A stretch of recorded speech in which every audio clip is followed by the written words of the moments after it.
สนาพุทธศาสนาในของพระพุทธเจ้าเฮาทุกๆองค์ก็สร้างขึ้นมาโดยความรักเลยความรักเป็นสิ่งสวยงามเฮ็ดให้โลกสดใสมีพลังชีวิตเฮ็ดให้ดิ้นรนเฮ็ดให้ต่อสู้ความรักในระหว่างหนุ่มสาวความรักนี่เริ่มจากคนสองคนคือพ่อกับแม่เฮานี่แหละหนุ่มสาวก็ดีแต่ความรักทั้งหลายเหล่านั้นก็มีความใคร่ในรูปรสกลิ่นเสียงสัมผัสอารมณ์ความรู้สึกในความดีพอใจปะปนกันไปนำแต่ว่าก็อาศัยตรงนั้นแหละความรักโดยปะปนไปด้วยรสแห่งกามไปพร้อมเอง ว่าความรักเริ่มจากคนสองคนอบอุ่นปรารถนาหวังดีซึ่งกันและกันอยากอยู่ใกล้อยากพูดจาอยากพากันไปมองหันมองนี้แต่ว่าไปด้วยกันอะไรนี่เขาว่าเอาเฉพาะด้านที่มันดีก่อนที่มันจินตนาการตอนเขาว่าท่านได้เจอกับทุกข์อันเกิดจากความรักเขาเอาเฉพาะสุขอันเกิดจากความรักก่อนเรียกว่าความรักนี่มันอบอุ่นมันหวังดีมันอยากอยู่ใกล้ก็ได้ว่ามันมีพลังชีวิตอย่างที่มากลึกยิ่งกว่าไปกว่านั้นเมื่อความรักถ้าคนเข้าใจความรู้สึกของคำว่าความรักได้จริงๆนะเหมือนกับดังว่าคนสองคนเป็นคนหัวใจเดียวกันมันบ่อยากพัดพลาดอยากอยู่ร่วมกันตลอดมันบ่อยากแก่บ่อยากเก็บบ่อยากปวดบ่อยากป่วยบ่อยากพัดพลาดแล้วก็บ่อยากตายจากกันเลยแต่คนสองคนนี่มีความรู้สึกเข้าถึงความรู้สึกแท้ๆจริงๆของความรักแล้วล่ะก็คนพวกนั้นสิมีความละเอียดลึกซึ้งเข้าไปยิ่งกว่ารักที่ปรารถนาการครอบครองเด้ จังว่าพวกเฮานี่สร้างที่อยู่อาศัยดิ้นรนขวนขวายก็เพราะว่าความรักนั่นแหละเมื่อความรักเริ่มจากคนสองคนแล้วต่อมามีลูกหลานถ้ามีลูกแล้วจากความรักอันปะปนผู้โดยกามราคะยินดีในลูกในรสในกลิ่นเสียงระหว่างคนสองคนแล้วเฮาสิเข้าถึงความรักอีกอันหนึ่งอันเป็นความรักปรารถนาหวังดีต่อผู้อื่นที่มันเริ่มจากคนสองคนเมื่อเฮาได้ลูกออกมาแล้วความรักตัวนี้สิกระจายสู่บุคคลที่ใกล้ชิดก่อนก็ลูกนั่นเองนั่นแหละเฮาสิเข้าถึงคำว่าความรู้สึกของความรักจริงๆก็คือเหมือนดุจดังว่ามารดาบิดาถนอมบุตรที่เกิดจากตนแม้เพียงคนเดียวมันสิยิ่งกว่าดวงตาดวงใจอีกได้บ่เนี่ยถ้าเฮาเปลี่ยนความรักที่เห็นแก่ตัวหรือปรารถนาในการครอบครองแล้วก็เห็นบุคคลผู้อื่นสัตว์อื่นทั้งหมดเป็นดุจว่าบุตรคนเดียวที่เกิดจากท้องของมารดาของตนเองนั่นแหละคำว่าเข้าถึงความรู้สึกจริงๆของความรักหรือเข้าถึงจิตวิญญาณของความรักจริงๆเฮาเทียบเบิ่งเด้อเฮาเลี้ยงลูกได้จักปีนึงเนี่ยมันกำลังอุตุอะตะอยู่นั่นแหละคำว่าเข้าถึงความรู้สึกของคำว่าความรักจริงๆถ้าเฮาเปลี่ยนความรู้สึกของเฮาที่เฮาแผ่ออกไปที่เฮามีความหวังดีที่เฮามีความปรารถนาอยากให้เขามีความสุขอันสูงสุดนะแล้วเฮาแผ่ใส่ลูกเฮาเอง ทั้งพ่อและแม่สองผัวไว้เนี่ยเลี้ยงลูกประคบประงมประคับประคองนุ่งบ่ให้ไก่ไล่บ่ให้ตอมไผก็สร้างบ่อยากให้มารังแกบ่อยากให้ร้อนบ่อยากให้หนาวอยากให้อบอุ่นอยู่ซั่นตลอดบ่อยากให้เจ็บปวดป่วยบ่อยากพลัดพรากนั่นแหละความรู้สึกจิตวิญญาณหรือความรู้สึกของความรักจริงๆถ้าเฮาเปลี่ยนจากที่เฮาเคยมีกับบุตรสุดที่รักแม้เพียงคนเดียวเนี่ย แพร่กระจายออกสู่ผู้อื่นอันเป็นบุคคลที่เริ่มจากบุคคลที่ใกล้ตัวก่อนก็คือเริ่มจากลูกแล้วเอาความรักที่เฮาหักลูกของเฮาที่เกิดแม้เพียงคนเดียวเลยเราเอาความรู้สึกนี่ไปใส่กับบุคคลผู้อื่นที่ใกล้ก่อนก็คือญาติของตนเองแหละบ้านนี้มีพี่ชายน้องชายพี่สาวน้องสาวลุงป้าเอาและกระจายออกไปที่นี่คำว่าโดยญาติสายโลหิตหรือบุคคลผู้ใกล้ชิดถ้าเฮากระจายความรักออกรักปรารถนาหวังดีจะให้เขาพ้นจากทุกข์กระจายความรู้สึกจริงๆของสิ่งนี้ออกไปสู่คนทั่วโลกสัตว์ทั่วโลกมันสิบ่มีความเกลียดความอิจฉาความริษยามันสิบ่มีความเอาเปรียบมันสิบ่มีคิดเบิ่งทุกคนที่เลี้ยงลูกมานั่นแหละมันมีแต่ความปรารถนาและหวังดีอยากให้เขาอยู่ดีมีสุขอยากให้กินอิ่มอยากให้นอนหลับบ่อยากให้เจ็บให้ไข้ให้ป่วยเลยเอาความรู้สึกตัวนี้ที่เฮามีกับลูกเฮาทั้งสองผัวเมียนั่นแหละแล้วกระจายสู่คนทั่วโลกได้ความรักตรงนี้เกิดกลายเป็นคำว่าเมตตาเกิดกลายเป็นว่าเมตตาถ้าผู้ใดเข้าถึงเมตตาจริงๆนะมันบ่ลำเอียงเลยเมตตาจริงๆก็เลยอยากเปรียบเทียบให้ทุกคนลองคิดถึงที่เฮาหักลูกเฮาเองผู้แรกลูกผู้แรกที่เฮามีความหวังดีความปรารถนาให้เขาเป็นสุขบ่ให้จักให้เจ็บให้ปวดให้ร้อนให้หนาวบ่มีการเอาเปรียบมีแต่แนวสิขนขวายและแสวงหามาให้นี่แหมนี่แหละถึงว่าเปรียบเทียบความรู้สึกตรงนี้เข้าไปให้เบิ่งเด้อแล้วเฮาสามารถ บ่เลือกแม้นบุคคลทั้งเบิดเลยตลอดทั้งสัตว์แต่ว่าทั้งมนุษย์และอมนุษย์เสมอภาคกันนั่นแหละทั้งคำว่าเมตตาหรืออัปปมัญญาพรหมิหารจะเกิดกับคนผู้นั้นใดส่วนมากมันอยากไปทางลำเอียงเพราะเป็นญาติลำเอียงเพราะเป็นบุตรลำเอียงเพราะเป็นเพื่อนลำเอียงเพราะเห็นแก่ประโยชน์มั่งลำเอียงเพราะหลายๆอย่างคำว่าเพราะว่าแหละถ้าเฮาว่างจิตในลักษณะว่าเหมือนกับเฮาหักลูกของเฮาเองที่เลี้ยงเขามาในเพียงแค่ปีเดียวนี่อ่านเบิ่งมันปีเดียวมันกำลังหัดโยหัดญาณ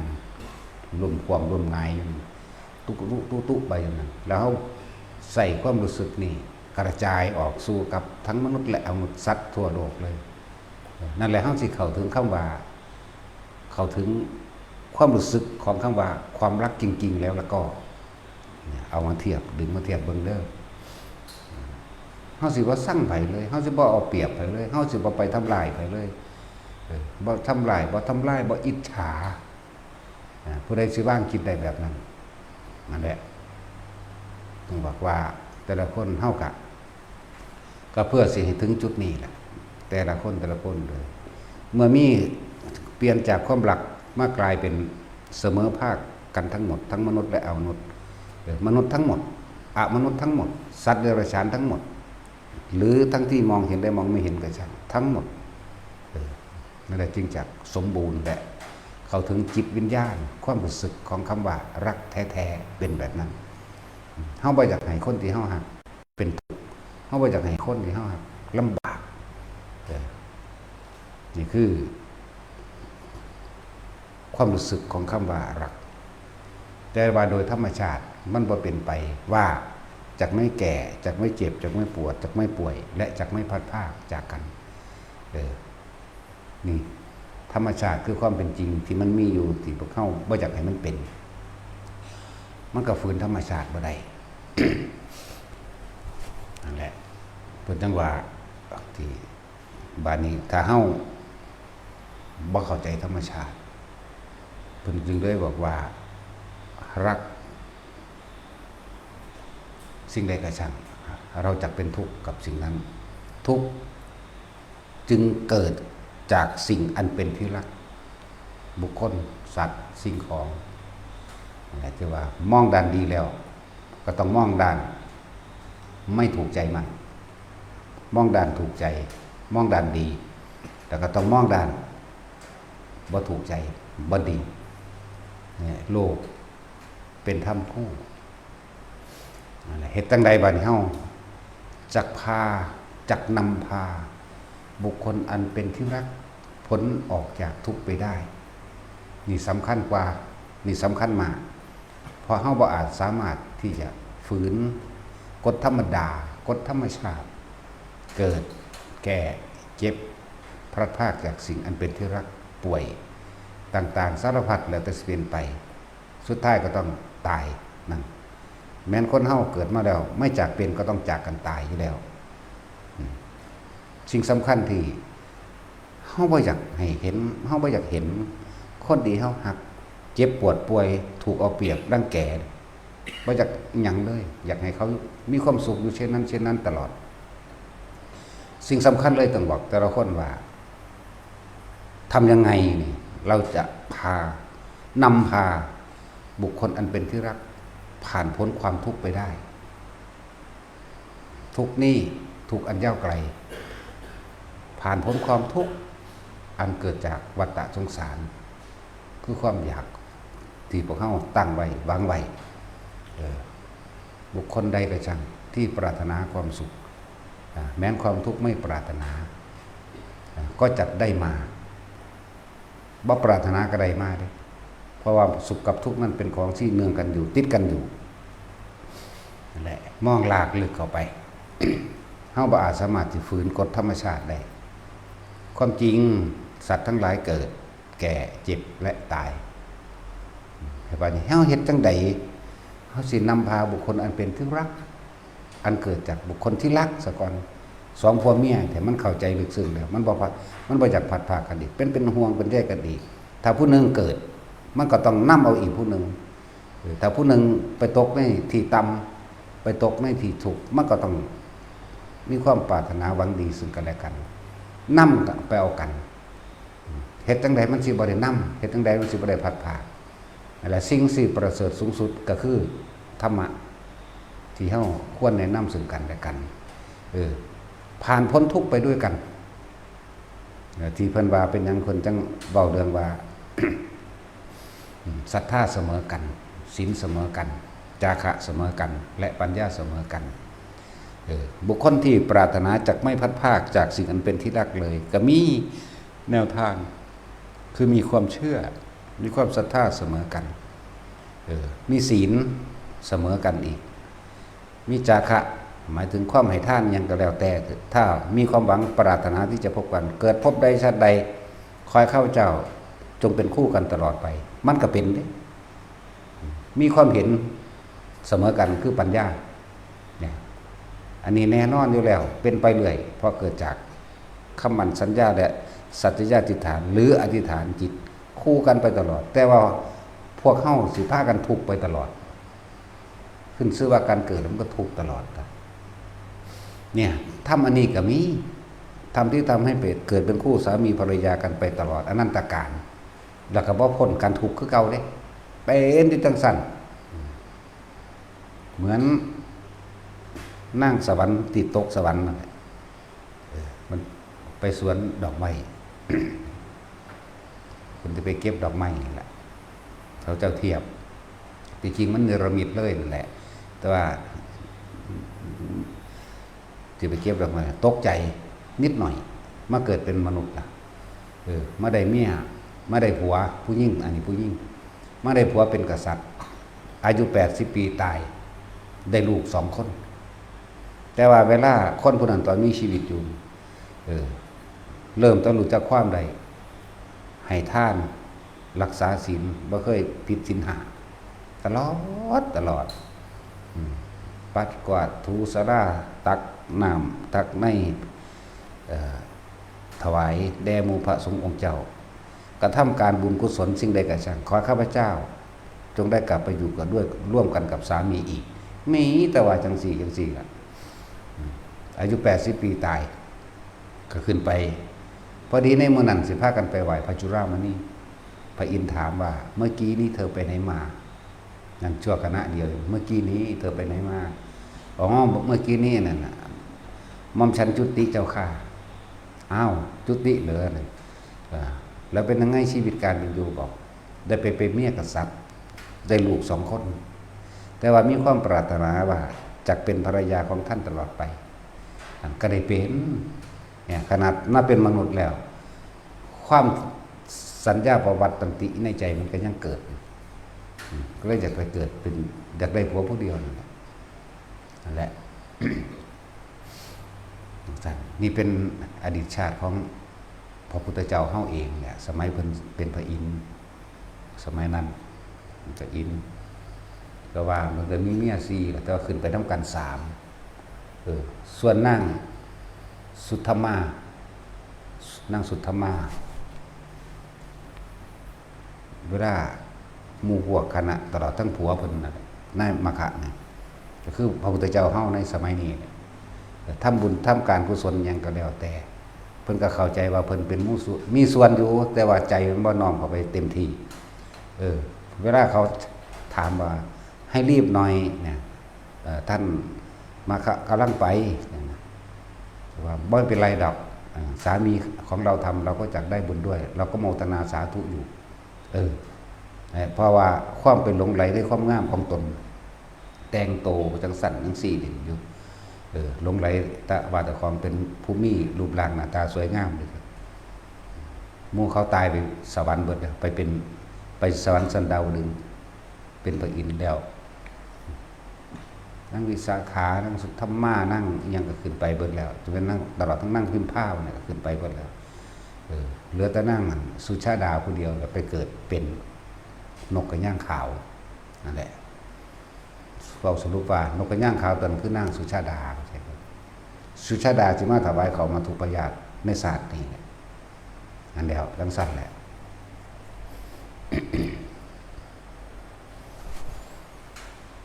พระอินทร์กับเพิ่นก็เป็นพระโพธิสัตว์ตอนคือโพธิสัตว์ของเฮาเพิ่นจึง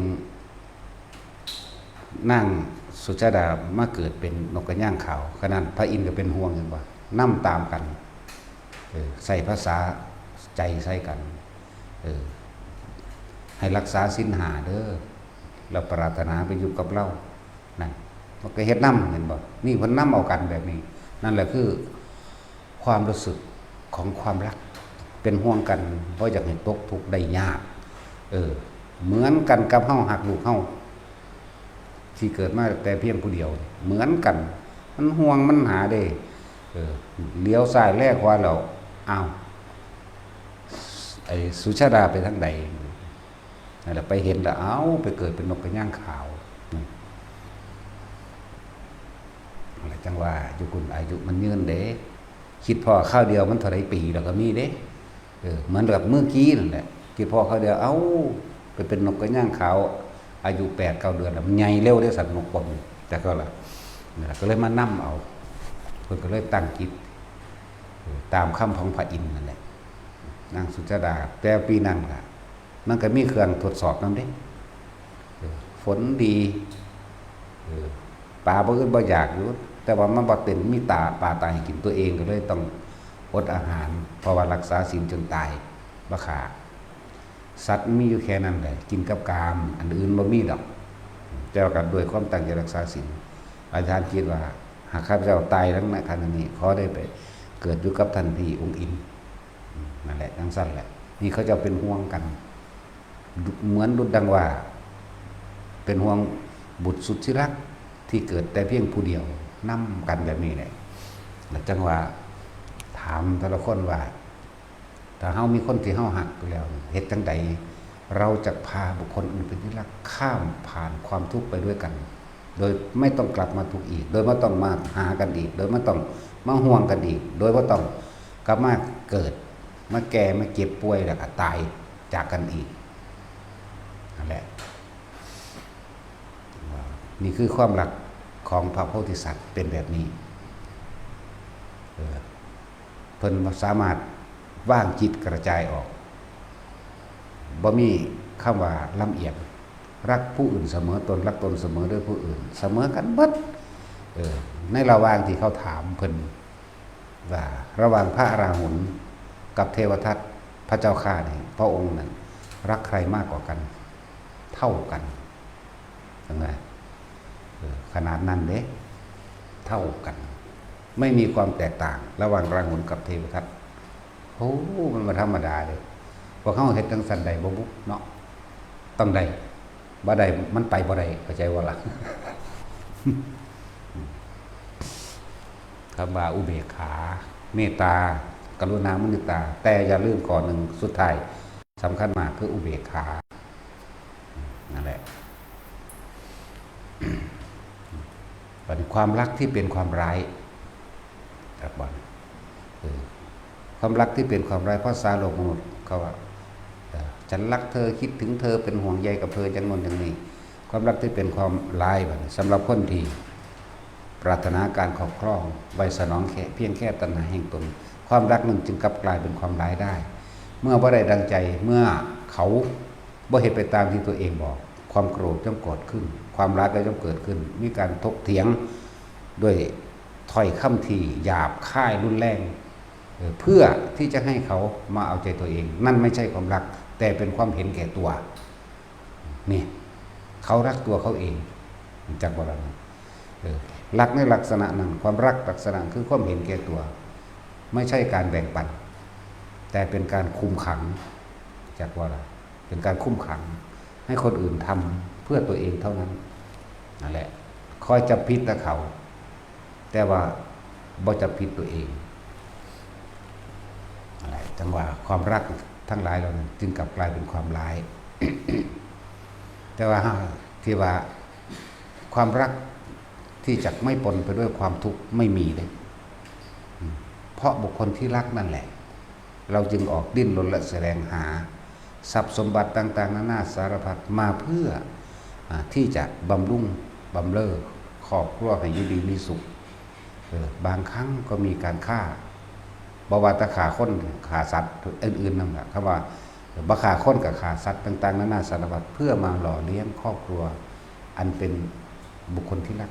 นั่นนี่แหละบาปกรรมจึงเกิดขึ้นเป็นไปเรื่อยๆมันเองบางครั้งก็มีการลักขโมยบางครั้งก็มีการโกหกบางครั้งก็มีการม่อมเมาหรือโยนความผิดบางครั้งก็มีการทำร้ายตัวเองด้วยการดื่มสุราหรือมีอะไรม่อมเมาตัวเองมันจึงผิดมากแบบนี้แล้วมันจึงปะปนกันมากแบบนี้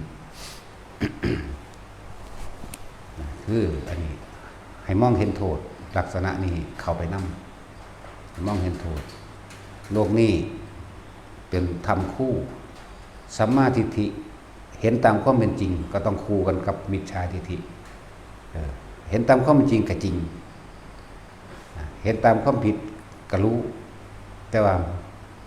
ไม่เข้าไปสุดตรงทั้งสองส่วนเพียงแต่ว่าใช้มันเป็นประโยชน์ยังไงก็ได้เพื่อให้บุคคลที่รักหรือตนเองและบุคคลที่รักไม่เข้าไปยึดมั่นถือมั่นในสิ่งทั้งหลายทั้งปวงก็เลยให้ยึดสัมมาทิฏฐิไว้ก่อนเมื่อถึงที่สุดของรู้แจ้งเห็นจริงตามความเป็นจริงคำว่าสัมมาทิฏฐิเห็นตามความเป็นจริงนั่นแหละทรงอารมณ์อันเป็นกุศลคิดถึงเฉพาะสิ่งที่มันคิดถึงแล้วพูดแล้วทำแล้วไม่เป็นโทษเป็นภัยเมื่อภายหลังจึงเรียกว่าสัมมาทิฏฐิเรียกว่าสัพพะปาปัสสะอัคคลังกุศลสูปสัมปดายังจิตให้เขารอบปลอดจากสิ่งที่เป็นอกุศลอะนี่แปลว่าคือคิดแล้วถ้าพูดแล้วทำแล้วเนี่ยอย่าให้มันกลับมาทิ่มแทงตัวเองเพิ่นจึงบ่ให้เฮานั่นเพราะทุกอย่างมันเริ่มจากคิดอยู่แล้วใจเป็นไงใจเป็นประธานเพิ่นก็เลยให้พวกเฮานั่นจงพึ่งพาหรือนำพาบุคคลอันเป็นที่รักสั่งสมแต่สิ่งที่เป็นบุญกุศลเถิดเมื่อถึงที่สุดแห่งบุญกุศลแล้วมันจะจักเบื่อหน่ายหรอกแต่เขาจะเปรียบเทียบแต่เขามีเงินหลายๆ100 ล้านพันล้านมันก็บ่อยากมีหรอกมันจะเป็นธรรมดามันจะบ่ดิ้นรนต่อนี่โดยทั้งธรรมเพราะว่าเขามีธรรมเป็นเครื่องประกอบอยู่แล้วมันจะคลายลงแต่เขามีที่ดินมากๆแล้วมันก็บ่ดิ้นรนต่อหรอกมันจะเบื่อหน่ายมันจะคลายลงนั่นแหละ ไม่ว่าถ้ามีโดยสุจริตธรรมแล้วมันก็บ่ต้องดิ้นรนบ่ต้องฆ่าแล้วก็บ่ต้องไปกังวลอีกว่าคนอื่นจะมาจับผิดเฮาว่าคนอื่นจะมาฆ่าเราเพราะเฮาเคยไปฆ่าเขาลักของเขาโกหกเขา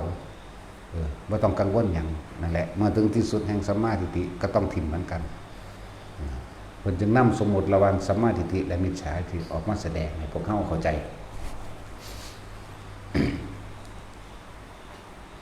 ทั้งเบิดนี่แต่เฮามารวบรวมแล้วนะ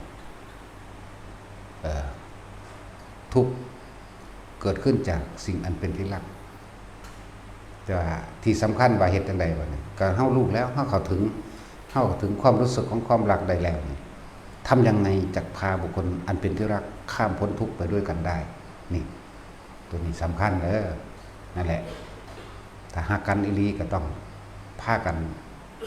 คิดแต่เรื่องที่มันเป็นสัมมาทิฏฐิตามความเป็นจริงนั่นเองสั่งสมแต่บุญกุศลมีการให้ทานมีการสวดมนต์มีการชักจูงชักชวนไปในทางที่มันเป็นบุญเป็นกุศลนั่นแหละเหตุไปนี่เฮาสิบ่กังวลในเรื่องบาปกรรมต่างๆเฮาสิบ่ไปกังวลกับมันสองคนตีคู่กันบัดนี้นั่นแหละก็สิพูดถึงเรื่องผัวเรื่องเมียที่จริงมันแม่นช้างเท้าหน้าหรือเท้าหลังแต่ว่ามันเป็นเท้าซ้ายและเท้าขวาเกื้อหนุนกันไปต้องเดินไปพร้อมกันบ่แม่นเท้าหน้าเท้าหลังแต่เป็นเท้าซ้ายและเท้าขวาถ้าเฮารวมคนสองคนเป็นหนึ่งใดนะมันสิเข้าใจอันนี้เข้าใจและเข้าถึงมันสิบ่ตำหนิกันมันจะไปน้ำกันนั่นแหละศรัทธาเสมอกันศีลเสมอกันปัญญาและจาคะเสมอกันเป็นไปแล้วก็แพ้ความหลักอันเกิดจากคนสองคนนี้แพร่กระจายไปคนไกลที่สุดคนที่มีลูกก็ใส่ลูกและให้ทุกคนน้อมนำตอนที่เฮาหักลูกเฮาคัก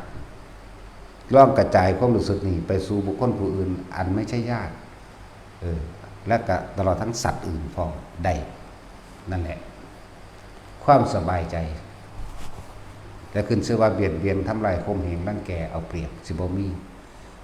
เป็นในหนึ่งของคำว่าเป็นนัยยะหนึ่งของคำว่าศีลเฮาสิบ่ทำลายเบียดเบียนผู้ใดผู้หนึ่งให้เสียชีวิตและทรัพย์สินเลยเด่นบ่มีเลยทั้งคนและสัตว์นี่บ่มีถ้าสองคนนี่ตีคู่กันไปแล้วกระจายความรู้และความรู้สึกนี่ออกใส่ผู้อื่นได้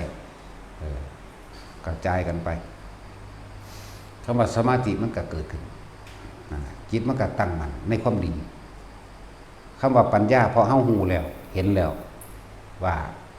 กรรมต่างๆบ่มีผู้ใดตกแต่งตัวเราตกแต่งเองไม่ว่าร้ายและไม่ว่าดีนี่การกระทำต่างๆล้วนแล้วเกิดจากตนเท่านั้นไม่ใช่คนอื่นกระทำให้นี่คำว่าปัญญาก็ดีมันเห็นโทษต่างๆแล้วในการกระทำผิดนั้นเห็นคุณ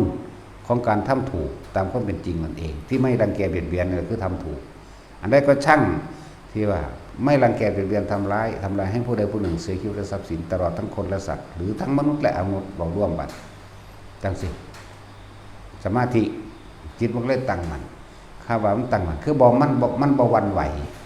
บอกกังวลว่าเราเคยไปฆ่าเขาเราเคยไปลักของเขาเขาว่าเขาบ่ว่าแต่เฉพาะฆ่าสัตว์หรือฆ่าคนบ่มีเลยบ่เคยเป็นหลักบ่เคยเอาเปรียบบ่เคยรังแกบ่มีแก้วเล่มันยาเล่เรียบบ่ต้องกังวลเรื่องใดเลยมาเลยจิตมันก็ตั้งมันบ่หวั่นไหวอยู่ในความดีตลอดแล้วก็เชื่อมั่นในธรรมเลยบัดนี้เพราะเขาเอาธรรมเป็นใหญ่นั่นสั่นเอาธรรมเป็นใหญ่เดินตามความเป็นจริงคิดตามความเป็นจริงพูดตามความเป็นจริงกระทำตามความจริงสัมมาทิฏฐิมีความเห็นถูกต้องตามความเป็นจริงสัมมาสังกัปโปคิดดำริในขณะติตาเฮาเห็นอยู่เนี่ยคิดไปในทางที่มันเป็นจริงแล้วก็คิดไปในทางที่บ่เบียดเบียนอยู่แล้วสัมมาวาจาพูดแต่ความจริงสัมมากัมมันตุกระทำแต่จริงสัมมาอาชีโวประกอบอาชีพโดยสุจริตโดยไม่เบียดเบียนเห็นมันก็เป็นไปของมันนั่นแหละสัมมาอาชีโวสัมมาวายาโมความเพียรใดก็แล้วแต่คือความพยายามใดก็ตามต้องพยายามตามความจริงและเป็นไปด้วยความไม่เบียดเบียนอีกนั่นแหละสัมมาสติระลึกนึกถึงแต่ความจริงนั่นเอง มันก็เกิดเป็นสัมมาสมาธิเองเมื่อถึงสัมมาสมาธิเนี่ยสัมมาวิมุตติก็เกิดขึ้นนั่นแหละมันจะเป็นไปของมันหรอกจะเรียกว่าถ้าเฮาเฮ็ดได้อันนึงเพียงอันเดียวคำว่าโพธิปัจจิยธรรม37อย่างนี่เฮ็ดอันเดียวสะเทือนรอบกันเบิด37อย่างมีหยังสติปัฏฐาน4สมปัฏฐาน4อิทธิบาท4อินทรีย์5พละ5โพชฌงค์7มรรค8ถ้าเฮาเฮ็ดแต่มรรค8อันเดียวนี่มันก็เวียนวนเข้ามาสู่ตัวเริ่มต้นแรกคือเก่าคือสติปัฏฐาน4เนี่ยคนมันต้องมีสติอยู่ในตัวเองเนี่ยมันจึงเฮ็ดได้มันก็ตัวเดียวมันคุ้มเบิดแล้วเด้ก็ว่าสติก็เลยนี่คุ้มไปสัมมาจนถึงสัมมาสติแล้วแม่เนี่ยสัมมาทิฏฐิสัมมาสังกัปปวาจากัมมันโตอาชีววาจโมสติแน่มันก็หมุนเข้ามาหาสติมาสมาธิมันเดิมมักไม่องค์8ถึงคุ้มไปเบิดคุ้มไปทั้งเบิดก็ว่าได้เฮ็ดอันใดอันหนึงก็ได้ทั้งเบิดนั่นแหละใน37อย่างมันว่าเป็นบ่ว่าสิเป็นสติปัฏฐาน4สัมมาปัฏฐาน4อิทธิบาท4อินทรีย์5พละ5โพชฌงค์7มรรค8รวมอยู่ในนี้เบิดนี่เว้าโดยอัฏฐพยัญชนะเว้าโดยหลักสูตรนะเฮาอาจจะบ่เข้าใจก็ได้ถ้าเว้าไปในลักษณะว่าพระปริยัติอันนี้เฮาเอาของจริงโดดจังบ่ต้องไปเรียนมันทุกคนสิเข้าใจความรู้สึกของคำว่าความรักบ่เด้อบัดนี้หักลูกเจ้าของแต่ลำพังเพียงผู้เดียวประมาณใดลองรักผู้อื่นเหมือนกับรักบุตรของตัวเองมีผู้เดียวเนี่ยลองเบิ่งต้องกระจายความรู้สึกนี้ออกไปเฮาสิกล้าทำลายไปอยู่บ่ลูกน้อยๆได้ปีนึงปีกว่าๆจังสิเอาแค่ปี2ปีนี่เทียบมองมันสุดยอดคักแล้วสุดยอดแห่งความรักสุดยอดแห่งความห่วงหาสุดยอดแห่งความปรารถนาให้เขาอยู่ดีมีสุขสุดยอดไปแล้ววางอนาคตให้เขาอย่างดีไว้แล้วนี่ถ้ามันใหญ่ขึ้นมาเลี้ยงๆก็ยังว่าอย่างหนึ่งถ้ามันได้ทำงานก็อย่างหนึ่งแต่ว่ามีความห่วงเหมือนเดิมคนที่เป็นพ่อเป็นแม่น่ะจะรักลูกแม้ลูก80ก็สร้างแม้นเขาสิมีความร่ำรวยกว่าตัวเองก็ตามแต่ความรักความห่วงใยยังมีเหมือนเดิมอะไรลองทายทอดความรู้สึกนี้สู่บุคคลทั้งหลายและสัตว์ทั้งหลายเสมอภาคกันนั่นนั่นแหละเมตตากรุณามุทิตาและอุเบกขาสมบูรณ์มุ่นพองจิตผู้ใดว่างแบบนี้ได้พระอรหันต์ล่ะเข้าใจว่าล่ะก็เป็นพระอรหันต์ได้เลยล่ะมันบ่ทำลายผู้ใดเราได้นั่นน่ะแน่มันมีแต่ความอยากให้มันมีแต่ความอยากปกป้องคุ้มครองมันนั่นแหละแต่สุดท้ายมันก็ว่างคิดเป็นการได้อีกนะมันเลยรักเสมอกันเบิดทุกอย่างนะคนที่ทรงพรหมวิหาร4เป็นจังว่าฝึกเอาแต่ละคนมันจะค่อยๆคือคลานไปเองหรอกในอานาปานสติร่วมเบิดอยู่ในนี้แล้วอานาปานสติก็เริ่มต้นจากสติปัฏฐาน4แน่กายเวทนาจิตธรรมสัมมาปัฏฐาน4ที่มันเป็นปัฏฐานหมายถึงว่าตั้งใจในความเพียรเห็นบ่เพียรอันนี้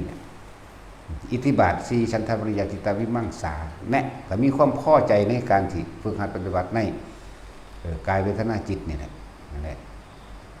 อินทรีย์5กำลังแห่งศรัทธาบ่ว่าสิเป็นทั้งกายก็สร้างบ่ว่าสิเป็นทั้งใจก็ตามพระ5เมื่อมีศรัทธาเป็นปกติธรรมดาแต่ว่าถ้าเฮาฝึกตนเองไปเลยศรัทธานั้นมีกำลังกล้าความเพียรพยายามในการฝึกหัดเป็นขึ้นไปเองโดยอัตโนมัติพร้อมเด้เพิ่นเลยเอิ้นว่าพระ5ศรัทธาพระ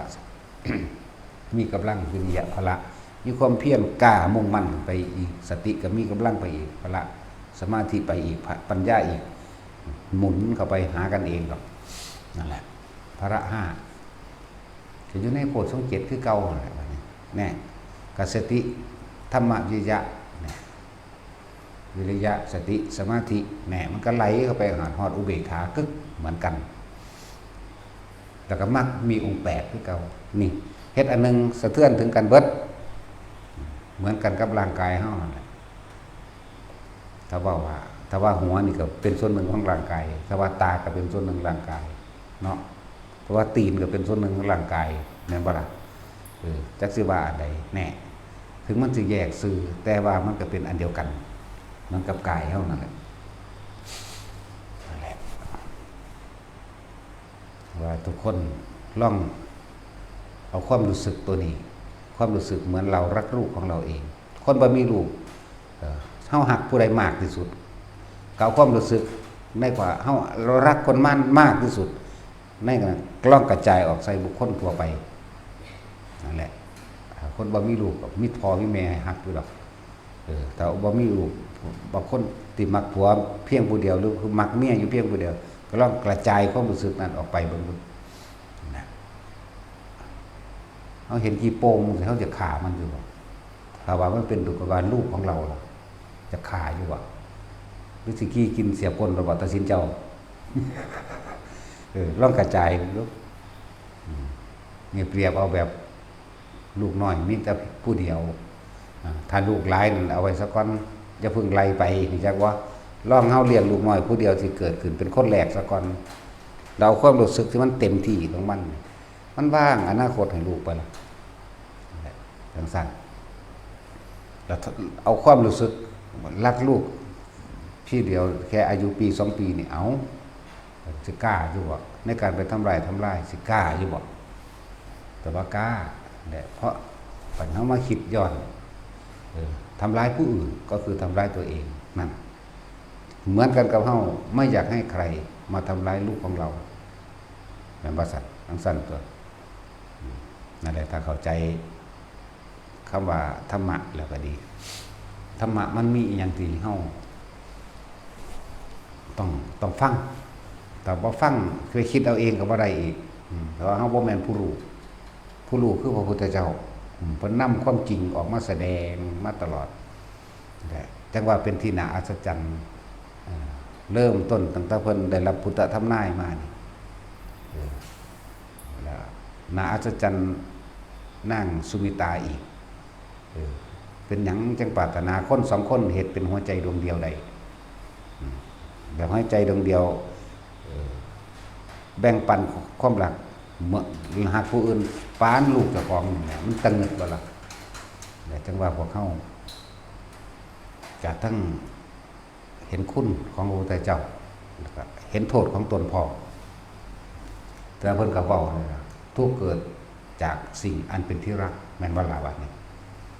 เพราะว่ามันเคี่ยวประคองกันดึงกันไปพอเขาจะเข้าถึงความรัก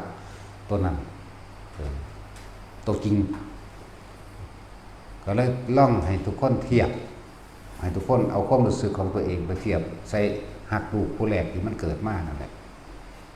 ไปทั้งใดความคิดก็ยังกังวลหาอยู่แม้ว่าล่ะโดยเฉพาะพวกผู้หญิงแต่ผู้ชายมันมองไกลกว่านั้นแต่ผู้หญิงมันจุกจิกอยู่แต่ว่าก็ถือว่าเป็นความรักอันละเอียดอ่อนปราณีตของผู้หญิงผู้ชายมีการคมใจไว้สมมุติว่าไปทำงานหาเงินที่เมืองนอกเมืองหน้าอดไว้คมใจไว้ย่านครอบครัวบ่อยู่ดีมีสุขย่านลูกบ่มีอยู่บ่มีกินย่านอนาคตเขาบ่ดีแต่ความจริงมันก็มีความอ่อนโยนอยู่ในหันเด้ในความเข้มแข็งมันย่อมมีความอ่อนโยนและอ่อนไหวในหันเหมือนกันนั่นแหละทั้งมีความอดทนไปพร้อมผู้หญิงอ่อนโยนและอ่อนไหวอยู่แต่บ่อดทนปานใดปากไว้ก็เพราะว่าความรักนั่นแหละยังเกิดก็เพราะว่าปกป้องนั่นแหละหรือว่ามีคนมารังแกลูกถ้าสิเว้าเรื่องโลกปุถุชนทั้งหลายลูกพี่ลูกน้องรังแกกันเอื้อยกับน้องเกิดมานำกันพ่อแม่เดียวกันแกยังผิดกันได้เพราะหยังเพราะความรักแม่นบ่ล่ะลูกเอื้อยลูกน้องเนี่ยเอื้อยกับน้องตอนบ่ทันได้มีครอบครัวก็ฮักกันดีเป็นห่วงเป็นใยกันดีแต่ว่าอยู่เป็นครอบครัวไผมันแล้วลูกกับลูกเอื้อยลูกน้องมันมาตีกันย่อมเข้าข้างลูกของตนนั่นแหละมีความโกรธเกลียดชังลูกน้องผู้นี้โกรธเกลียดชังลูกเอื้อยนี่ปุถุชนเป็นจังซั่นเด้มันบ่ล่ะเกิดมาแล้วกันแท้ๆมันก็ยังที่แย่งชิงทรัพย์สมบัติแบ่งปันแผ่นดินกัน มุ่นมรดกแย่งกัน ขนาดลูกพ่อแม่เดียวกันนี่ก็แย่งเพื่ออย่างก็แย่งเพื่อไว้ให้ลูกของตนดินั่นบ่ล่ะแย่งเพื่อไว้ให้ลูกของเจ้าของนี่แหละทั้งที่เป็นเอื้อยน้องกันมานำกันนี่บ่ว่าหญิงบ่ว่าชายนะอันนี้เอาหยังขนาดเป็นเด็กน้อยนี่2-3 ปีไปตีกันมันก็ยังเครียดให้ลูกเอื้อยลูกน้องกันเข้าใจว่าล่ะนี่เพราะว่าหยังก็เพราะว่าความรักลูกของตนนั่นแหละพอความรักลูกของตนแย่งชิงแผ่นดินกันที่ฆ่ากันตายมากที่สุดนั่นบ่แม่นผู้อื่นเด้ญาติตัวเองฆ่าแย่งชิงมูลมรดกแผ่นดินตนเองผู้อื่นเขาบ่พอสิฆ่ากันคักปานนั้นดอกก็มีอยู่หังหน่อยไม่เหมือนกับลูกมารดาบิดาเดียวกันเอาเป็นเอาตายพวกนี้ธรรมดานั่นแหละแย่งก็แย่งไว้ให้ลูกนั่นแหละมันแย่งไผดอกคนมีลูกเวลาด่าลูกตีลูกกูยันสุบ่มีกินสันดอกว่าดิเนาะเฮ็ดมานี่อดเอาอดออมทุกสิ่งทุกอย่างประหยัดหลายอย่างก็ว่าเพื่อลูกนั่นแหละทุกเกิดจากสิ่งอันเป็นที่รักแต่ฮู้ว่าทุกมันเกิดจากสิ่งอันเป็นที่รักแล้วจงพาบุคคลอันเป็นที่รักก้าวข้ามพ้นจากทุกข์ในวัฏฏะสงสารไปด้วยกันเถิดนะพากันเข้าวัดฟังธรรมฟังได้แล้วก็ปฏิบัติไปนำตัววันประคับประคองกันเหมือนเฮาไปหาเงินหาทองมาไว้ให้มันแบบสั้นๆแหละแต่ว่ายังว่าแต่เฮาบ่เริ่มต้นพากันเข้าไปฝึกหัดจังซี่สิไปเริ่มยามใดล่ะสิเว้าเรื่องของกรรมกันตั้งหากอย่างหนึ่งเราเรื่องของกรรมก็คือว่าถ้าเฮาเป็นผู้นำแม่นบ่จงนำพาบุคคลอันเป็นที่รักเพื่อให้ก้าวผ่านความทุกข์ไปด้วยกันก้าวผ่านในวัฏฏะสงสารไปด้วยกันก็เฮาเป็นผู้นำเฮาก็ต้องนำไปก่อนอันเรื่องว่าเขาจะทำไม่ทำก็เป็นเรื่องของเขาอันนี้ก็อย่างหนึ่งเพราะว่าสัตว์โลกเป็นไปตามกรรมคือการกระทำของเขาเองคำว่ากระทำของเขาโดยจิตเจตนาความคิดจึงไม่อาจสามารถที่จะบังคับกันได้เหมือนร่างกายเฮาบังคับผู้อื่นเฮามีกำลังกว่าเฮาก็บังคับเขาได้ชนะได้จังซี่แต่ว่าบ่อาจสามารถบังคับจิตใจเขาได้หลายๆอย่างที่พวกเฮานำมาพิจารณาแล้วถ้าจะพ้นจากตนก็ต้องจำใจทุกสิ่งทุกอย่างตัดอะไรจากบุคคลที่รักออกไปให้ได้เพราะเห็นความจริงเพราะเห็นทุกข์เพราะเห็นหลายๆอย่างที่เฮาบ่อาจสามารถที่จะเฮ็ดให้เขาได้เพราะว่าเขาต้องทำเอาเองมันสิบ่คือกันเด้กับพระโพธิสัตว์พระพุทธเจ้ากับนั่งอันนี้แหละพิมพานั่นแหละสำหรับพวกเข้ากับคำว่าปล่อยวางกับปล่อยปละละเลยกับคนละอย่างเข้ากับมีอยู่บุคคลอันเป็นที่รักมีลูกมีพ่อมีแม่และเพื่อนฝูงผู้เคยมีบุญคุณต่อกันหรือครูอาจารย์เคยมีบุญคุณต่อกันการแนะนำสิ่งที่ดีที่สุดให้เพราะว่าการให้ทานอันสูงสุดก็คือให้ธรรมะเป็นทานนั่นแหละชื่อว่าให้หนทางแห่งอมตะมหานิพพานส่วนเขาจะทำหรือไม่ทำก็เป็นเรื่องของเขานี่ตัดเอาเฉพาะตนบัดนี้ตัดออกมาเฉพาะตนพ่อแม่เขามีอยู่แนะนำพร่ำสอนคือกันบ่แม่นว่าพ่อแม่สิเหนือกว่าตลอดเข้าใจว่าล่ะพวกใดที่เรียกว่าอภิชาติบุตรหรือลูกผู้มีสติปัญญามากกว่ามารดาบิดาจึงเรียกว่าอภิชาติบุตรถ้าผู้ใดเป็นอภิชาติบุตรก็ต้องเอาธรรมะนี่แหละมาเป็นเครื่องนำของคำว่าอภิชาติบุตรเอาความจริงนำไปแสดงถ้าเพิ่นบ่รู้ก็นำอันนี้แหละการที่ทดแทนบุญคุณพ่อแม่มารดาบิดาทั้งหมดได้ก็คือแนะนำให้เข้าสู่พระรัตนตรัยหรือให้เข้าถึงความจริงให้เข้าถึงความจริงน้อมเข้ามาสู่สัมมาทิฏฐิได้บุญคุณนั้นก็ขาดหายเองยิ่ง เพิ่นบรรลุเข้าสู่โสดาบันนั่นขาดกันเลยบัดหมายความว่าบ่ตกข้างซึ่งกันและกันนั่นแหละบ่ตกข้างเพิ่นก็มีทางไปของเพิ่นแล้วพอคนสู่สัมมาทิฏฐิตลอดทั้งเอาธรรมเป็นใหญ่ใดเนี่ยเป็นเรื่องที่ใกล้แล้วซึ่งพระนิพพานหรือถึงเลยก็ได้ในศาสตร์นั้นๆเด้นั่นแหละจึงว่าสัมมาทิฏฐิจึงเป็นสิ่งที่สำคัญมากมีความเห็นถูกต้องตามความเป็นจริงนะอธิบายมาตลอดและอธิบายซ้ำก็ได้ครับคุณเขาสัมมาทิฏฐิโอ้ธรรมชาติเป็นแบบนี้มันเป็นแบบนี้เนาะเนี่ยนั่นแหละเขาก็จะว่างค่ายความเห็นผิดต่างๆเห็นผิดแต่เก่าก่อนเฮาเคยขอร้องอ้อนวอนจุดธูปจุดเทียนตลอดทั้งการทำพิธีต่างๆในการบูชายันถวายของผีเจ้าปู่ตาต้นไม้ภูเขาพญานาคหรือสวดอ่อนวอนต่างๆเพื่อให้พระเจ้าตลอดอินพรหมทั้งหลายดลบันดาลความสุขให้เฮาความสมหวังของเฮายุทธามรศักดิ์ลาภยศอำนาจให้เฮาบัดนี้เฮาเห็นตามความจริงแล้วว่าไม่อาจสามารถที่จะกระทำได้ถิ่มออกทันทีเลยทุกอย่างย่อมเป็นไปตามความจริงหมายถึงบ่เชื่อในสิ่งเหล่านั้นอีกแล้วเหลือแต่ความจริงล้วนๆเดินตามไปสัมมาทิฏฐิมันเกิดแล้วนั่นแหละมันก็เป็นสิ่งที่ไม่ไกลเพราะว่าเฮาเอาทำเป็นไงเอาความจริงความจริง ความจริงอย่างว่าสัตว์โลกเป็นไปตามกรรมเนี่ยก็เป็นความจริงเอาความจริงว่าความคิดจิตใจนี่บ่มีผู้ใดบังคับใครได้ก็เป็นนี่ก็เป็นความจริงความจริงเกิดแก่เก็บตายความจริงอนิจจังทุกขังอนัตตาความจริงเหตุสิ่งใดใดสิ่งนั้นมื้อนี้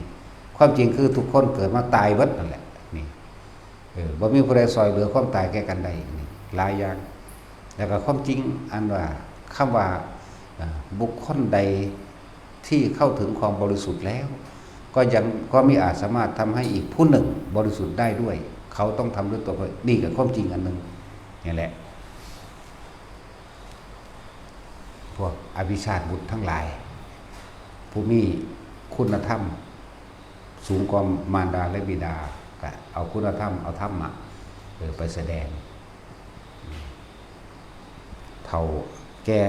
ขนาดสงสารทั้งร่างกายว่าเท่าว่าแก่ไปยากไม่ยากเจ็บปวดป่วยโอดโอยหลายอย่างอยู่ดอกแต่ว่าทั้งสติและทั้งปัญญาเป็นผู้มีสติระลึกผิดหรือระลึกถูกกันนั่นแหละบ้างจึงว่าเอาธรรมะนั่นแหละเป็นเครื่องตอบแทนบุญคุณพระเจ้านะบุตรมี3ประเภทลูกอภิชาติบุตรเหมือนพระพุทธเจ้าเขาเป็นอภิชาติบุตรมีบุญบารมีและรู้ธรรมความจริงยิ่งกว่ามารดาและบิดาอวชาติบุตรต่ำเลวซ้ำกองบิดาและมารดาพวกนี้นั่นจะเกิดในตระกูลสูงกษัตริย์แต่ว่าจิตใจมันต่ำคำว่าตระกูลสูงตระกูลกษัตริย์หรือตระกูลพราหมณ์หรือคนร่ำรวยแต่จิตใจกันเลวซ้ำต่ำช้าแบบนี้มัชฌิมาบุตรหมายถึงว่ามีสติปัญญาเสมอกันกับมารดาและบิดาบุตร3ประเภท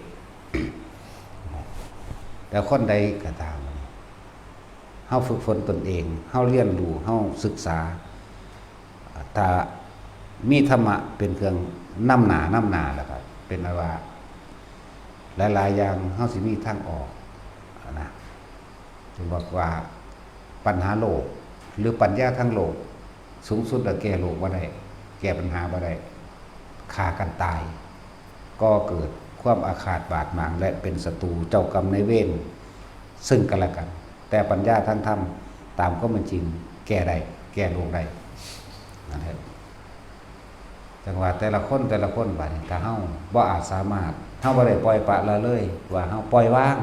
แต่ว่าเฮาบ่ได้ปล่อยปละละเลยแต่ว่าเฮาบ่ได้เข้าไปยึดถือมันก็เลยบอกสอนเป็นธรรมดาบอกแนะนำเป็นธรรมดาถ้าเขาไม่ทำเราก็ทำอะไรกับเขาไม่ได้ปล่อยออกมาแบบนี้นะจะบอกลึกลงไปอีกเป็นเรื่องของกรรมอีกแหละเขาสั่งสมมาแบบนั้นแบบนี้เพราะเขาไปเคยเกิดคิดสมรู้ร่วมคิดซึ่งกันและกันกับเขาเลยเกิดมาเป็นลูกเกิดมาเป็นลูกเป็นมารดาบิดาเป็นญาติสายโลหิตซึ่งกันและกันร่วมรับชะตากรรมร่วมกันทั้งสิ้น นั่นแหละว่างลงแต่เฮาเข้าใจธรรมะแล้วว่างลงวางมาลงเฮาบ่ไปอาจสามารถที่ไปแก้ไขสิ่งใดๆทั้งโลกได้ฉะนั้นจงแก้ไขตัวเองนั่นแหละแล้วให้ทุกคนเห็นทุกข์เกิดจากสิ่งอันเป็นที่รักเวียนว่ายกันนี่แหละพอเข้าใจเราแต่ละอันนั้นที่ทำมาหากินที่รักมั่งที่ขามั่งที่โกหกมั่งที่เราเมายาบางที่มันกลุ่มใจมั่งหลายอย่างก็เพราะเกิดจากสิ่งอันเป็นที่รักคือบุคคลนั่นแหละดับต้นเลยเด้แต่เราเห็นโทษของมันระลึกนึกถึงโทษของมันหลายๆอย่างเพื่อให้เกิดความเห็นตามความเป็นจริงจริงว่าเจ้าของกำลังยึดมั่นถือมั่นกับสิ่งนั้นจึงเป็นทุกข์ล่ำไปแต่ว่าถ้าทุกคนมั่นคงหรือเข้าถึงจิตวิญญาณความรู้สึกแห่งความรักจริงๆก็ต้องไม่ท้อถอยความพยายามกล้าไม่อ่อนแอไม่เจ็บปวดเสียสละได้ทุกอย่างในชีวิตของตนเองเพื่อให้บุคคลเพื่อนำพาบุคคลอันเป็นที่รักผ่านพ้นทุกข์ไปด้วยกันแหละพระนางสุรทัคคะเป็นผู้กล่าวคำนี้ถ้าท่านรักผู้อื่นจริงๆแล้วก็ท่านจงนำพาบุคคลอันเป็นที่รักผ่านความทุกข์ไปด้วยกันนั้นได้ไหมล่ะ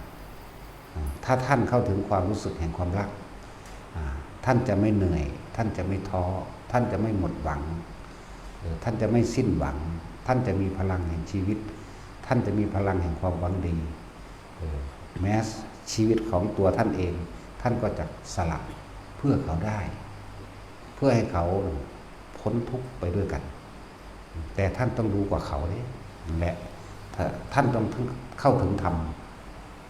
นั่นแหละนี่พระนางสุรทัคคะพระนางสุรทัคคะเป็นครูบารมีของพระพุทธเจ้าปทุมุตระสัมมาสัมพุทธเจ้า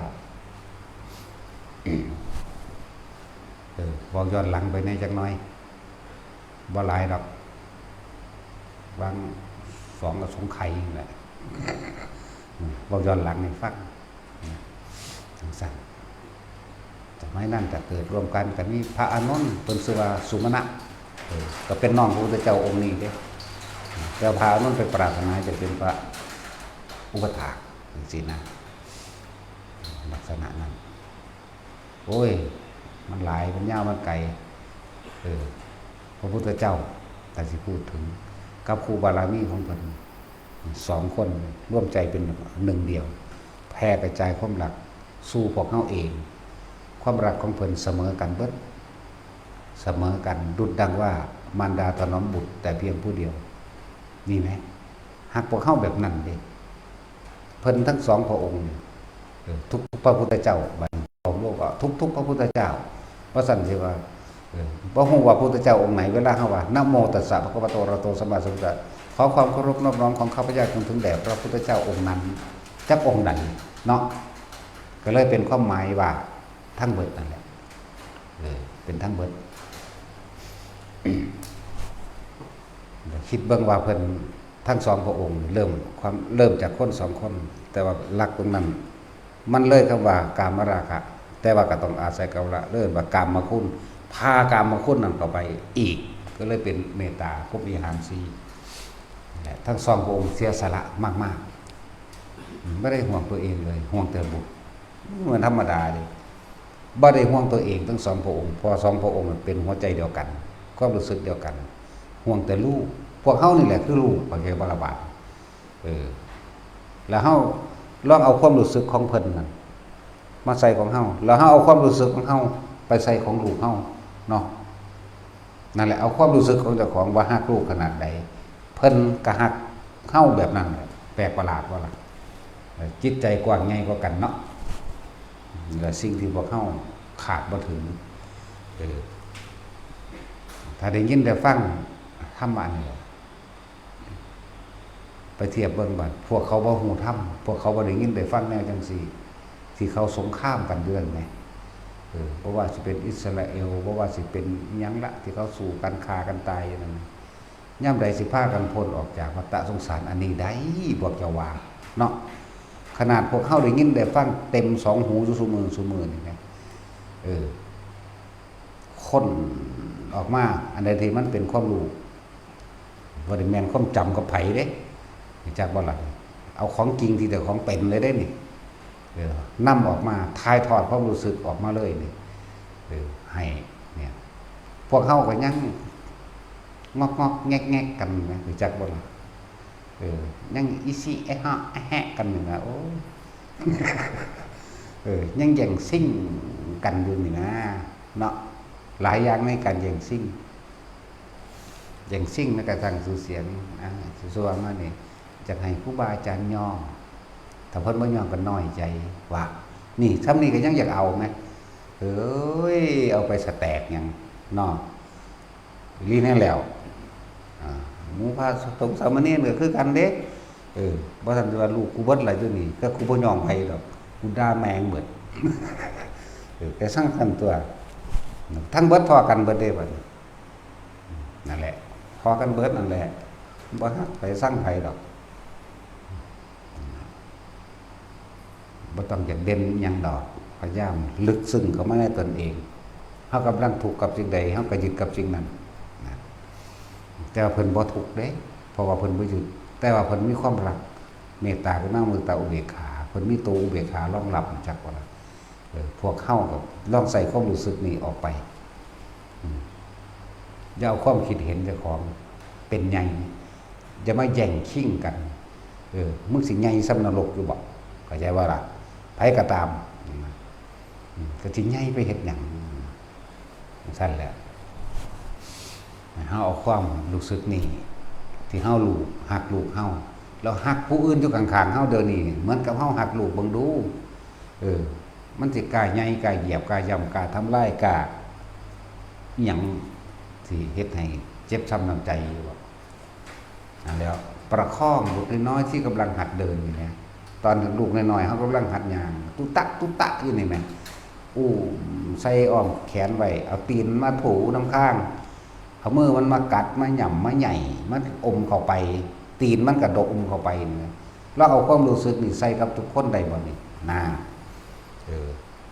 มันสั่นแล้วเป่าท้องมันปล่อยเป็ดนิ่งสวงให้มันหัวมั่งเกาตีนมั่งเต้นให้มันฟังมั่งจังซี่แม่เต้นให้มันเบิ่งร้องเพลงให้มันฟังนี่ทายทอดความสุขตัวนี้ขึ้นให้เขาและเอาตัวนี้มาใส่กันเด้อถ้าเฮามีความรู้สึกนี้เดียวกันมันบ่รังแกกันดอกมันบ่มีผู้ใดอยากใหญ่มันบ่มีผู้ใดอยากอวดว่ากูเก่งกูฉลาดมันบ่มีใครอยากเอาเปรียบเด้เอาเปรียบบ่เป็นแนวจังซี่เพราะฉะนั้นมันมีแต่อยากให้ผู้นั้นพ้นจากความทุกข์ให้มีความสุขก็มันเลยประคองและรักษาใจซึ่งกันและกันและทายทอดความรู้สึกอันนี้แต่ว่าเพิ่นเป็นนักสั้นพระพุทธเจ้าเฮาว่าพระโคดมเฮากับพระนั่งพิมพาเพิ่นเป็นนักสั้นมันเป็นรวมกันมา4อสงไขยแสนมหากัปสูงสุดแล้วมันก็พ้นเพิ่นก็เห็นว่าล่ะว่าสุดท้ายแล้วเพิ่นก็พากันข้ามพ้นวัฏสงสารไปด้วยกันนั่นข้ามพ้นไปนำกันบ่ต้องห่วงกันอีกเห็นว่าล่ะไปนำกันตะกี้คำว่าทุกข์กับทุกข์นำกันแต่สิเว้าเรื่องตอนที่นางสุมิตราปรารถนาเป็นครูบารมีของสุเมธดาบทข้าพเจ้าพระเจ้ามีดอกไม้อยู่ดอกบัวอยู่8 กำบูชาพระพุทธเจ้าที่ปังกรกำหนึ่งกับ4 ดอกแล้วก็มาบูชาสุเมธดาบท4 ดอกแล้วก็ขอว่าข้าพเจ้าจะขอเป็นผู้ร่วมสุขร่วมทุกข์กับท่านไปตลอดแห่งที่ท่านสมความปรารถนาสุเมธาดาบทวาจังซี่เด้บัดคำว่าร่วมสุขนั้นมันไม่มีดอกน้องหญิงเนี่ยเธอจะกล่าวคำว่าร่วมสุขไปด้วยกันเธอจงกล่าวเพียงคำว่าร่วมทุกข์ไปด้วยกันเธอยังอาจสามารถที่จะเปลี่ยนใจได้นะเป็นคนว่าถ้าหล่อล้อมดวงใจทั้ง2 ดวงเป็นหนึ่งเดียวข้าพเจ้าก็จะเป็นเช่นนั้นเพิ่นถามถ้ำพระ พุทธเจ้าที่ปางก่อนพระพุทธเจ้าก็เว้าเรื่องเล่าของเพิ่นมาเหมือนกันเพิ่นเลยจะเป็นเหมือนพระนาง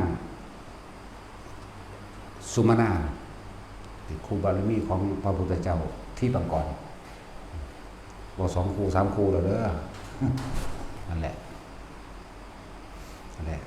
ของคู่ของพระองค์มีหรือไม่เจ้าข้าบอกมีเธอก็ใจเด็ดเดียวอาจหารเพิ่นก็เว้าเรื่องให้ฟังพอดียิ่งปรารถนานักเก่าๆอีกถ้าเช่นนั้นข้าพเจ้าขอ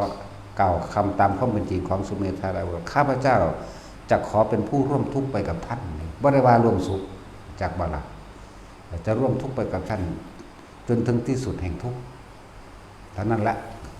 แล้วเขาจะเว้ากันเรื่องของพระพุทธเจ้าที่บังก่อนกับนางสุมาณาเรื่องของพระพุทธเจ้าปทุมมุตระกับนางสุรทัคคะเรื่องของพระพุทธเจ้าพระโคตมะกับนางพิมพาแล้วเฮาลองเอาความรู้สึกของเขาเจ้ามาใส่ความรู้สึกเฮานะ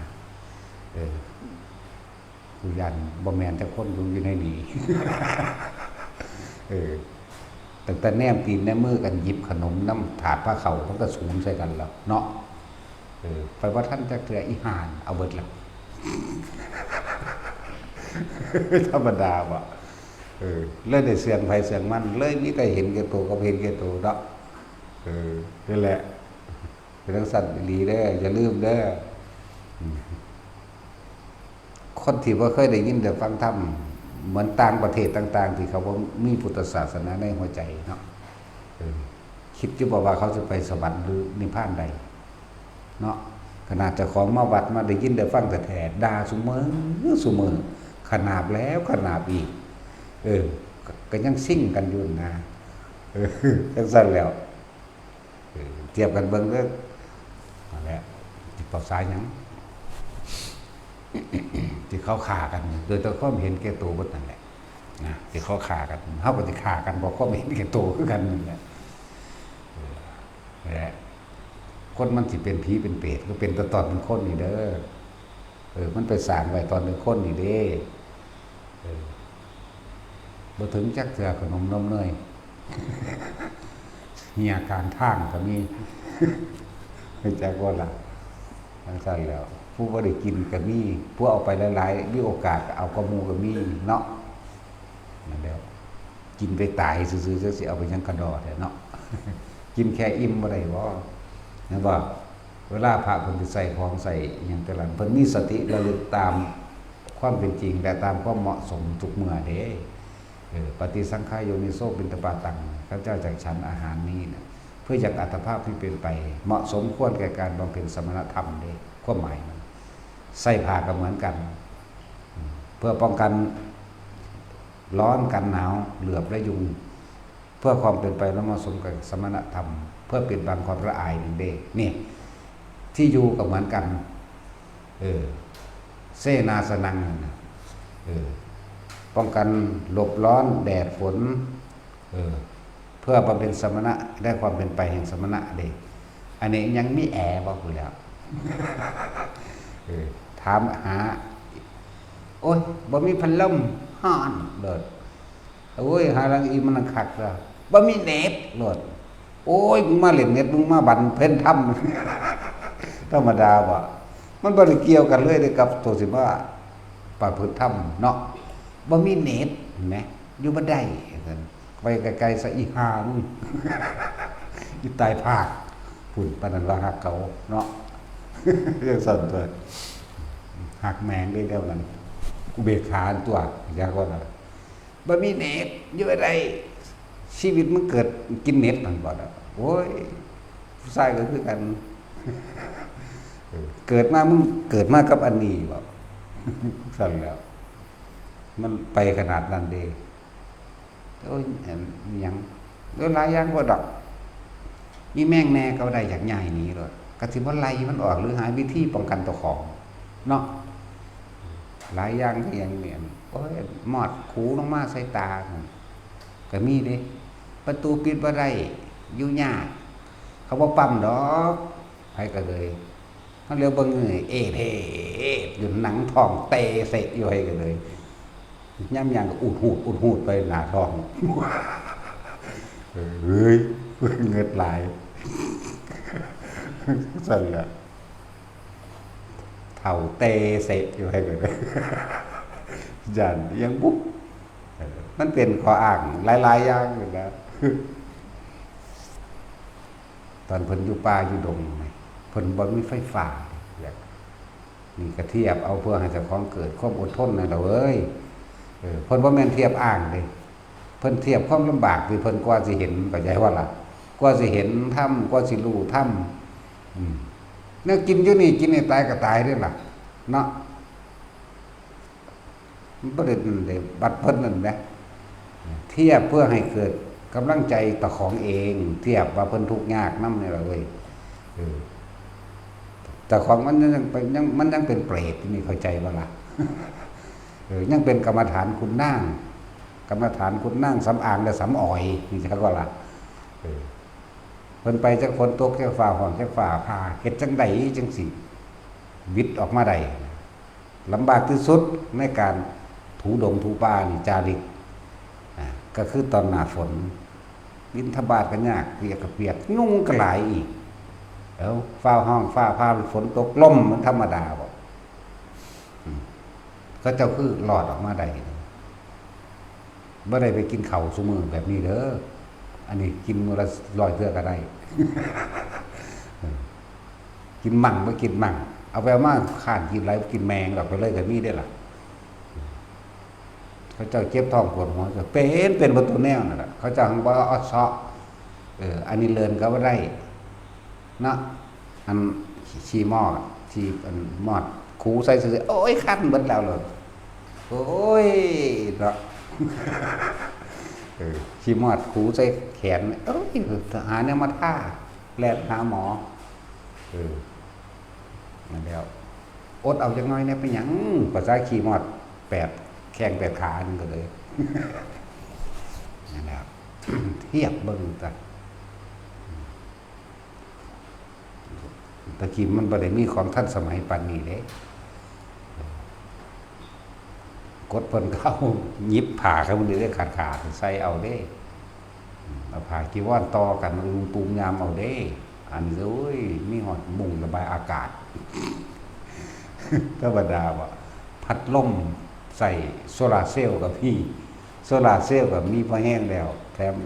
ชาร์จแบตโทรศัพท์ไปอีกโอ้ยกูก็เงินไทยกรรมฐานมีแมงวันนี้มีไปเบิดอารมณ์ว่ะนั่นแหละ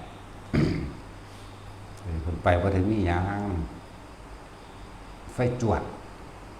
กับไฟแกะหินได้ไรกี่จับไฟแกะหินนะใส่ของมึงนะใส่น้ำมันกัดนะน้ำมันกัดสมัยต่อมามันหาซื้อยากกว่าเด้ใส่น้ำมันโซล่าไปเลยเสื้อมันสิติดได้ถึงไอฝนแน่มันก็บ่ติดหรอกเด้แต่ว่าใส่สมัยน้ำมันกัดน้ำมันสีฟ้าๆตะกี้แล้วมันยังไข่อยู่เด้นั่นแล้วทั้งเสื้อหินกับเสียเหี่ยโอ้โหธรรมดาว่ะดำมืดไปเลยก็มีเด้นั่นแหละหลายอย่าง2-3 มื้อกินเท่านึง7 มื้อกินเท่านึง15 มื้อกินเท่านึงมันก็ค่อยๆไปเรื่อยตัวค่อยๆเพิ่มเอาด้วยการอด2-3 มื้อเท่านึง7 มื้อเท่านึง10 มื้อเท่านึงไหลไปเลยเอาไปมาสูงสุดได้49 มื้อจะเท่านั้นแหละสูงสุดแล้วหมายถึงการอด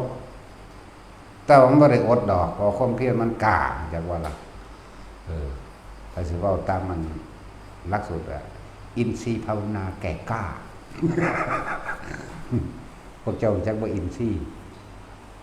ปุ๋ยปะเนาะปรับดินกับนกแหละแต่ศรัทธามันแก่กล้ามีกำลังขึ้นมาเองแหละศรัทธามันแก่กล้าเพราะว่าเฮาค่อยๆฝึกมันไปเลยสูงสุดได้เท่านั้นแหละได้49 มื้อบ่กินหยังเลยบ่ขี่บ่ทายบ่เหี่ยวบ่หยังบ่กินอีกนั่งเข้าหม้ออยู่จังซั่นมีสติรู้อยู่ในกายเท่านั้นเองบัดมันถึงขั้นนั้นมันก็บ่หิวหยังเด้ล่ะมันซื่อๆอยู่เด้ล่ะนั่นแหละมันบ่หิวดอกค่อยๆฝึกไป ทำไมเฮาเป็นนิ่นโอ้ยธรรมดาบ่เข้ากับเข้าเป้าเด้อบ่ได้มีกลับเด้อคนตะกี้บ่ค่อยมีหลายเด้สุดยอดแล้วได้เข้ากับกล้วยกับบักเขียบธรรมดาบ่กล้วยกับบักเขียบสุดยอดมาแถวไปกับพระอายุส่วน40กว่าปีแล้วตอนนี้ก็เลยหลวงพ่อปู่อันนั้นก็เลยถ้าเจ้าอดทนหน่อยเฮาก็เด็กน้อยสั่งอันนั้นมันน้อยกว่าเฮาอยู่หรอกตอนนั้น13-14แล้วไปแต่ก็ทนคือกันนั่นแหละนะบ่สู้เฮาคือกันล่ะนะเพิ่นเป็นพระเพิ่นกินบ่ได้จักเวลาเฮาเพิ่นลาวแมงผักติ๋วผักสมเนี่ยมื้อนี้แหละเพื่อสมร่มนำไปเลยเป็นลาวนำเอาตัวทอดนั่นก็เลยน้อยเจ้าหิวบ่ผมแล้วล่ะก็บ่แล้วมันกินอย่างอิ่มบ่แล้วมันขึ้นไปหากินแล้วนั่นมีก็ว่าดีนั่นเลยเนาะไปย่างเอาเด้อบ่ได้ขึ้นรถจักเตือมีแต่พายย่างกับพายย่างนี่แหละไปเรื่อยๆแล้วว่าได้กินดีก็ดีแล้วถือพระบางองค์ก็ได้กินดีอยู่พระอันนั้นตอนนั้นไปในระหว่างข้ามแม่น้ำสารวินไปทางยังละมันดะโลนดะเล่ยังเพิ่นนั่นแหละแต่อยู่ในป่าเด้แต่ก็แปลกว่าเพิ่นไปหาบิณฑบาตมาตั้งใดบ่ทอดปลาทูหูสุดยอดเด้อปลาทูตัวบักใหญ่อันแกงสมแกงเขียวหวานพวกแกงไก่ใส่มันๆแม่ใส่กะทิมันนี่แม่มันมีแต่อาหารกรุงเทพเด้แปลกประหลาดเด้หลวงพ่อนั่นก็เลยน่าจะหิวว่ามาเปิดเบิ่งก็มีแนวกินได้ก็กินแล้วนี่แต่แนวแซ่บๆแซ่บได้อาหารกรุงเทพอย่าลืมได้อยู่ฝุ่นเด้อยู่ในคนละหลักฐานหรือมันจะเล่ยังไงโอ้เอาแล้วผ้าขามน้ำก็บอกให้เรารับตาเด้น้อยรับตาแล้วก็รับตาเจ้าจะมื่นตาเด้อผมว่าเด้ทดลองเบิ่งที่มันก็เป็นน้ำต่อมๆพอดีกับมันชีวิตฟังไปเลยล่ะเฮามื่นตาเบิ่งหลุดจากพื้นที่จากบ่เอามือจับผ่าเนี่ยหลุดปุ๋มลงน้ำใครอยู่บ่น้ำเลิกมันหัน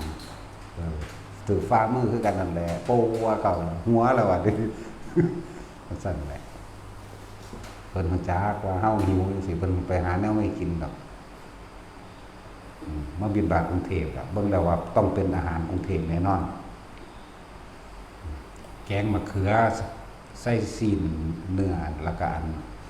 ใส่น้ำมันนะแกงกะทิบอกเขาเอิ้นนั่นแหละทอดปลาทูตัวบักใหญ่โลดนำเบิดแล้วอันไปกับองค์นี้ดีอยู่ได้กินดีเป็นตะไปอยู่หลวงพ่อนี่จักสว่างได้บ่จักเท่าเดี๋ยวนี้แหละไปกับหลวงพ่อนึงโว้ยผ้าแลนหนีผีว่าสั่นน้อยๆเจ้าย่านบ่ว่าเด้ฟังได้แม่บ่ทันตายเดี๋ยวยังมีชีวิตอยู่เพิ่นสิศูนย์คือแบกการตานแบกไม่ตานฟาดเฮาแล้วถ้าเพิ่นหัวยินเจ้าย่านบ้างน่ะหลวงพ่อนี่มีแต่พาไปถูกแต่ไปกับหลวงพ่อเฒ่าใครได้กินแต่แนวแซ่บๆนั่นแหละบ่ค่อยตื่นเต้นซื่อดอกเอาสมาทาน